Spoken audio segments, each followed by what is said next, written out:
Bà chấm điệp số bằng ổn nâng ấy ngàyนี้มาធ្វើវីដេអូ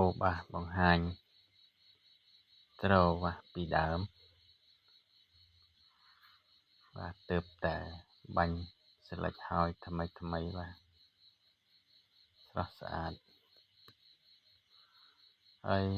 រលាសនេះមានពងក្រពើមានមូល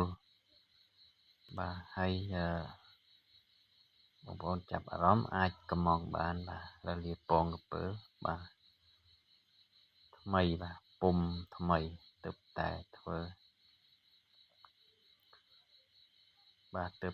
ពុំហើយចាក់បាន2គ្រាប់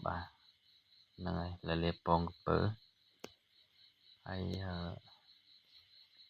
ត្រូវពីដើមដែលធ្វើហើយនេះមួយដើមកញ្ញូងមួយដើមទៀតនាងនួនហ្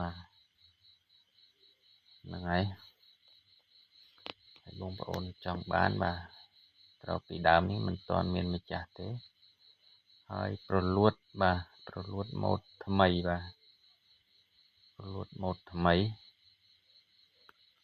មានខ្សែខ្មៅចំពាក់កណ្ដាលផ្លែខ្លាហ្នឹងហើយបងប្អូនចង់បានបងប្អូនអាចតាក់ទងតាមរយៈលេខទូរស័ព្ទដែលខ្ញុំដាក់នៅលើអេក្រង់ដាក់នៅក្នុងវីដេអូនេះហ្នឹងហើ